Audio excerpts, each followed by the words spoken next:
Science का एक important हिस्सा है एक्सपेरिमेंट। एक्सपेरिमेंट के बगैर साइंस का कोई भी थ्योरी को मान्यता नहीं दिया जाता है। तो इस एक्सपेरिमेंट का शुरुआत होता है मेज़रमेंट से। तो क्लास 11 में हम जब एक्सपेरिमेंट शुरू करने वाले हैं तो उसके लिए कुछ बेसिक मेज़रमेंट टूल्स और बेसिक मेज़रमेंट मेथड्स आपको सीखना होता है। उसी में एक बेसिक मेज़रमेंट टूल्स है स्क्रू गेज। स्क्रू गेज के माध्यम से हम किसी वायर या लेमिना या कोई ऑब्जेक्ट का विड्थ माप सकते हैं आराम से। तो आज का हमारा वीडियो होगा इस स्क्रू गेज की मदद से कैसे मापा जाता है एक वायर का विड्थ। तो welcome to our channel help science and जुड़े रहिए हमारे साथ, वीडियो एंड तक देखिए। Thank you. जी हाँ, आप जो मशीन को इस वीडियो में अभी देख रहे हैं, इसी मशीन को बोला जाता है स्क्रू गेज। तो इस मशीन से हम क्या क्या कर सकते हैं उसको जानने से पहले हम एक चीज़ जान लेते हैं कि इस मशीन का डिटेल्स क्या है, कैसे काम कैसे करता है मशीन। तो देखिए, मशीन में पहले ही यहाँ पे लिखा हुआ है 25x1 मिलीमीटर। इसका मतलब है आप 25 मिलीमीटर तक कोई भी चीज़ को कनेक्ट कर सकते हैं, कोई भी चीज़ को मेज़र कर सकते हैं विद जो है।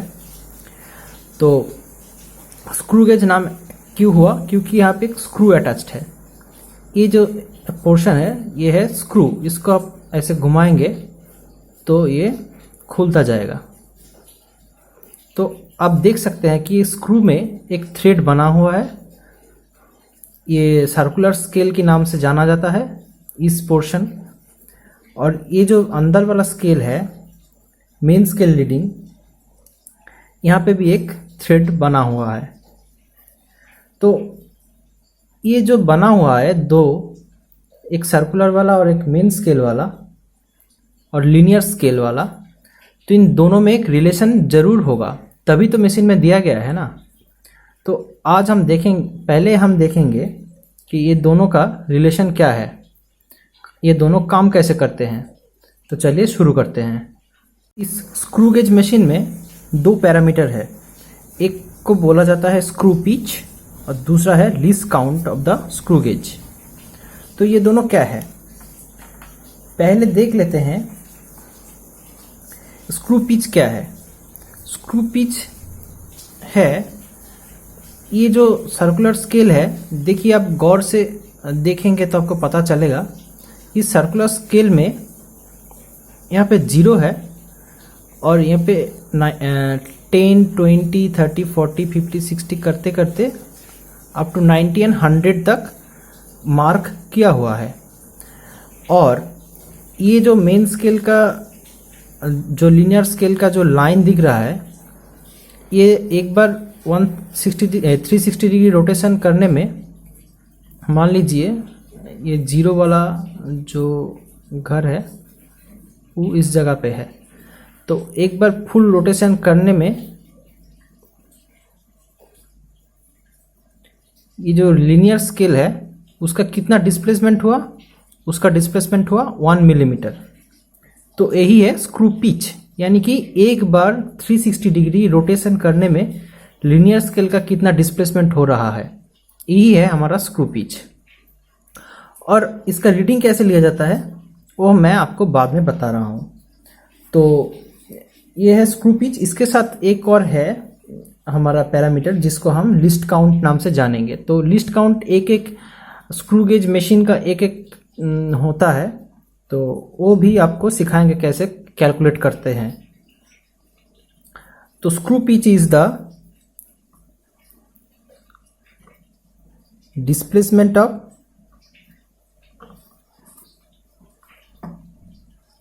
linear scale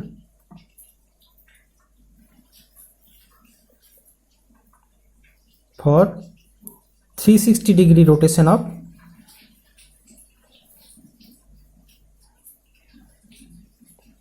of the screw or the circular scale।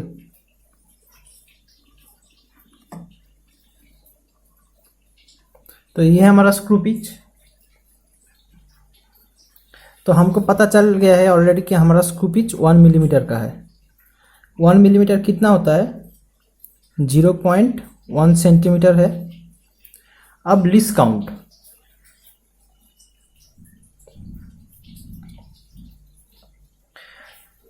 Least count is equal two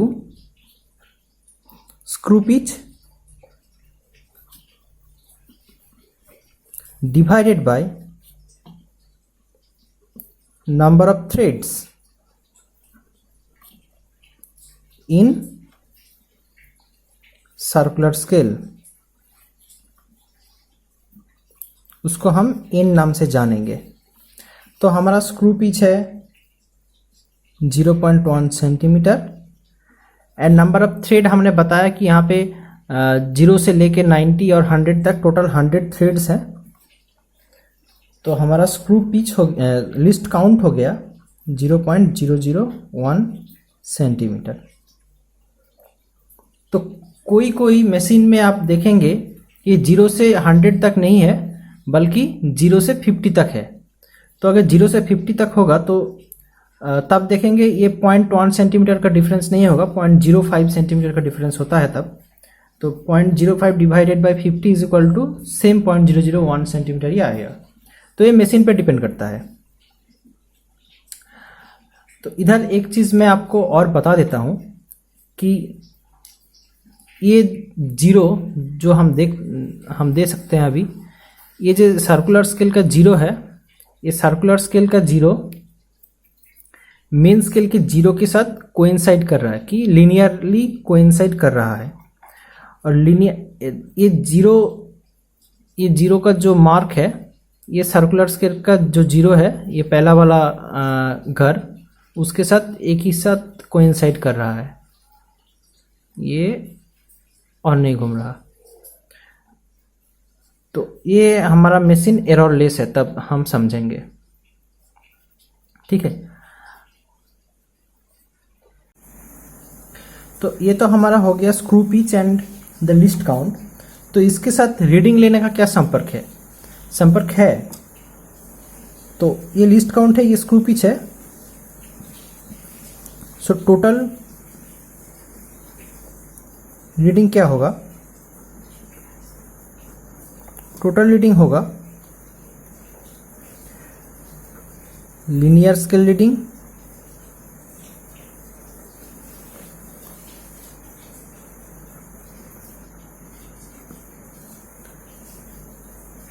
plus circular scale reading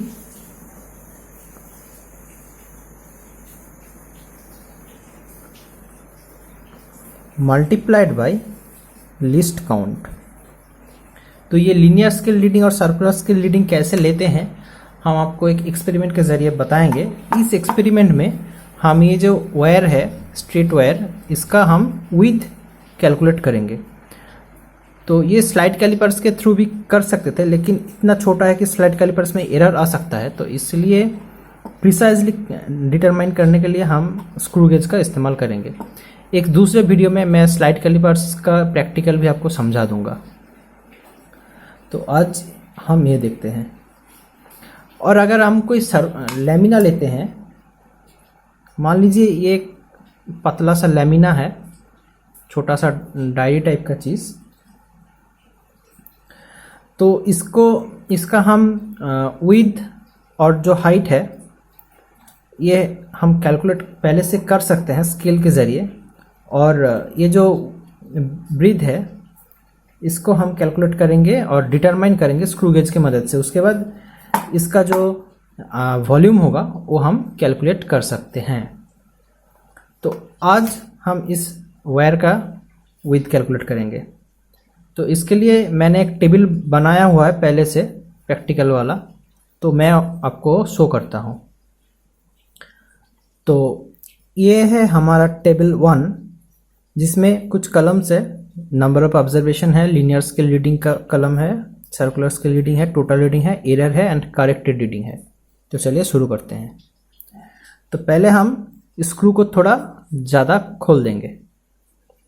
उसके बाद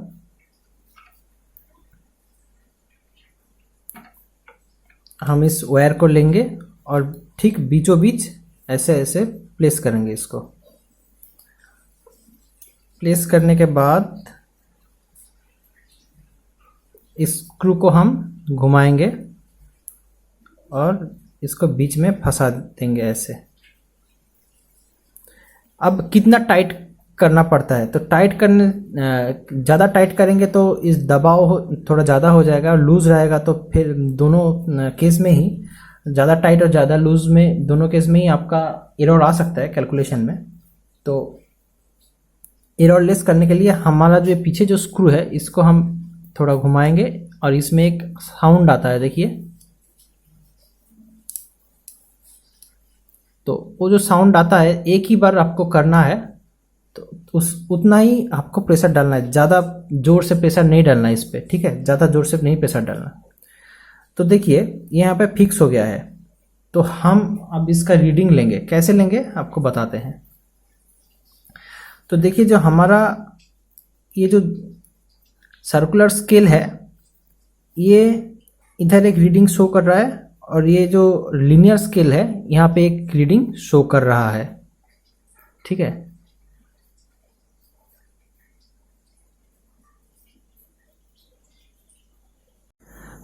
तो मैं अगर थोड़ा पीछे से आपको दिखाता हूँ, तो देखिए यहाँ का जो सर्कुलर स्केल का 0 है, वो अभी जो रीडिंग पे है लीनियर स्केल का, वो 5 पे है, ठीक है। अभी ये देखिए सर्कुलर स्केल का जो 0 है वो ये मेन स्केल रीडिंग के साथ कोइंसाइड कर जाएगा, तो उस रीडिंग को हम कंसीडर करेंगे, ठीक है। तो हम इस स्क्रू को अटैच करते जाएंगे। तो ये 5 है, घुमाएंगे इसको, तो घूमते घूमते ये 0 क्रॉस करके मतलब ये 4 हो गया। थोड़ा एक 0 और क्रॉस करके मतलब ये 3 हो गया। एक 0 और क्रॉस कर गया मतलब ये है हमारा 2। यहाँ पे देखिए 2, और ये थोड़ा टाइट हम दे दिए इसको। तो ये जो मेन स्केल रीडिंग है हम उसको कैसे लेंगे, ये जो 0 है और ये जो सर्कुलर स्केल है, ये लास्ट जिस मार्क को क्रॉस करेगा वही है हमारा रीडिंग।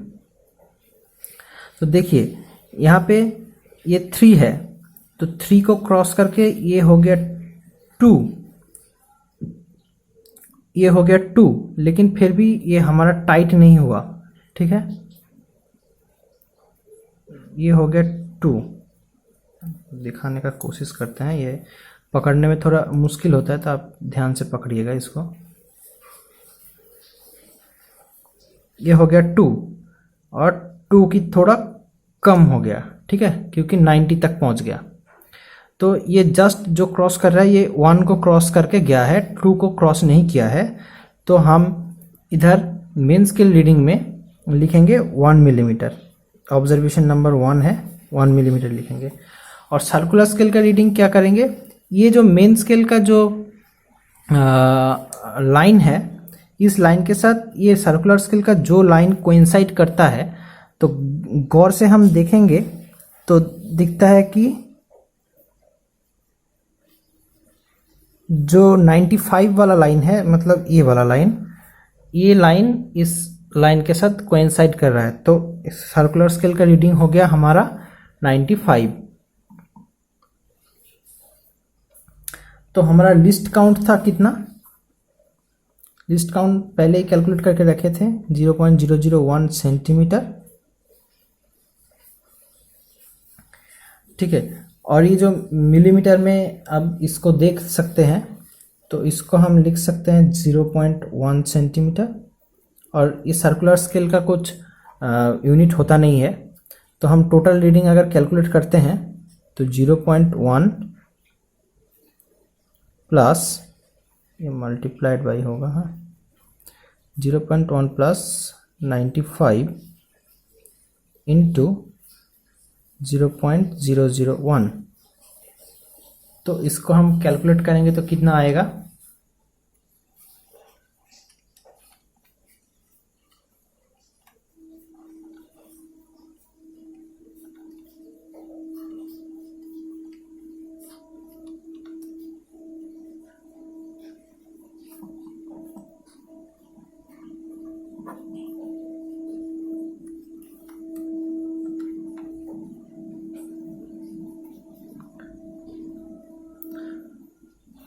तो एवरेज करके देखें कि हमारा रीडिंग आया 9.99 divided by 5 is equal to 1.998। तो इसको हम 98 को 2 मान सकते हैं, तो 1.9 ले सकते हैं इसको हम, इतना मिलीमीटर। तो ये हमारा एक्चुअल आंसर। तो लेकिन आप अगर देखेंगे तो चेक करेंगे तो इसका 2 मिलीमीटर दिया होगा सर्कुलर में या फिर जो एपैरेटस रीडिंग है वहाँ पे, लेकिन ये 0.1 मिलीमीटर का एरर आ गया। क्यों आ गया? हो सकता है कि मशीन का थोड़ा फॉल्ट है, आपका मेजरमेंट में गलती है, बहुत सारा कारण हो सकता है, लेकिन ये जो एरर है बहुत ही कम मार्जिन का एरर है, तो ये एक्सेप्टेबल है, एग्ज़ाम में आराम से एक्सेप्टेबल है, या एक्सपेरिमेंट में इतना एरर आ सकता है। लेकिन अब एक कलम हमने यहाँ पे बनाया है कि एरर है, एरर का कलम। तो ये क्या है? मान लीजिए ये जो मशीन है इसका जीरो पहले से ये जीरो के साथ कोइंसाइड नहीं कर रहा है, तो मान लीजिए ऐसा कोइंसाइड कर रहा है कि 10 पे कोइंसाइड कर रहा है, या फिर 90 पे कोइंसाइड कर रहा है, तब रीडिंग में आपका थोड़ा गड़बड़ी आ सकता है। तब क्या करना है? तब वो जो नंबर मिलीमीटर जो है, मतलब पहले से हम एक नल पोजीशन पे एक रीडिंग ले लेंगे और फिर उसको एरर मान लेंगे।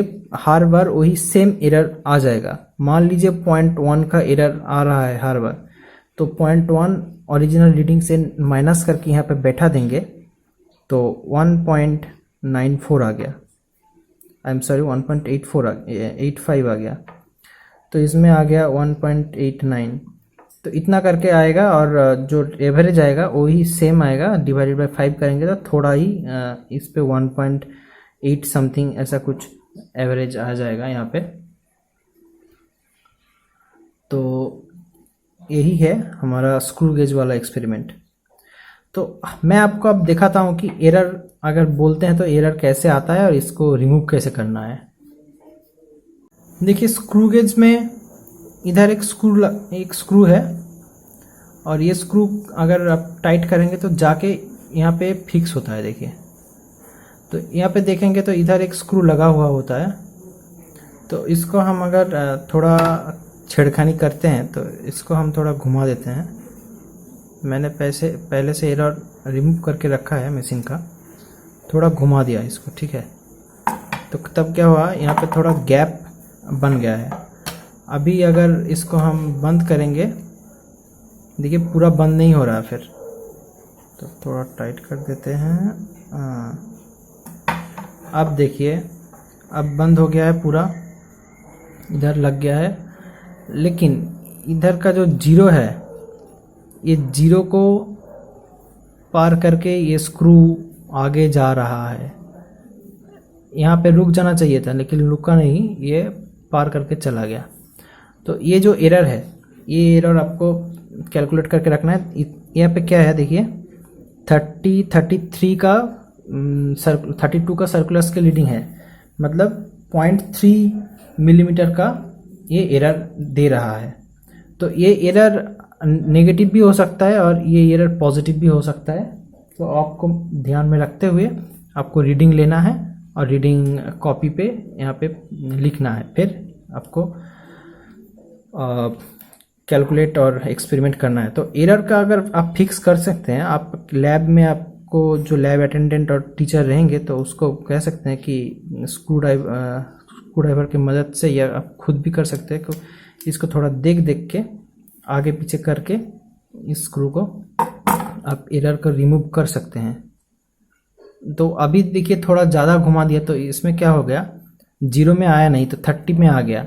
तो इसमें एरर यहाँ पे जो सर्कुलर स्केल है ये 33 है, तो ये ज़्यादा हो गया, मतलब +33 हो गया। तो हम जब ओरिजिनल रीडिंग लेंगे तो -0.3 मिलीमीटर माइनस करना पड़ेगा। तो ये हम बाद में कर लेंगे। तो आप एक्सपेरिमेंट ध्यान से करिएगा। आप कर सकते हैं क्या, इस जीरो को इधर फिक्स करके थोड़ा पकड़ के रखिएगा फिर इसको घुमा के टाइट कर दीजिए, बस हो गया। ये देखिए 0 आ गया बीच पे, ठीक है, 0 आ गया बीच पे। तो हो गया हमारा एरर फिक्स्ड। तो इसी तरह से एक्सपेरिमेंट करना पड़ता है। तो अगर ये हमारा वायर गया, वायर के बाद हम अगर कुछ लैमिना लेते हैं तो लैमिना को बीच में ऐसे फंसाएंगे और इसको थोड़ा टाइट करेंगे। टाइट करने का जो वही टेक्निक है, ये हम पीछे वाला स्क्रू घुमाएंगे और इसको आवाज़ आने तक वेट करेंगे। तो आवाज़ आने के बाद यहाँ पे रीडिंग देखेंगे और रीडिंग कैलकुलेट करेंगे, और पोजीशन चेंज करते हुए हम रीडिंग लेंगे और कैलकुलेट करेंगे हमारा इस लैमिना का विद। तो ये है हमारा स्क्रू गेज का एक्सपेरिमेंट। अगर एक्सपेरिमेंट आपको अच्छा लगा है तो आपको दोस्तों के साथ शेयर कीजिए। वीडियो अच्छा लगा तो लाइक कर दीजिएगा और बने रहिए हमारे साथ हेल्म ऑफ साइंस में। हम आएंगे न्यू वीडियो के साथ। Thank you.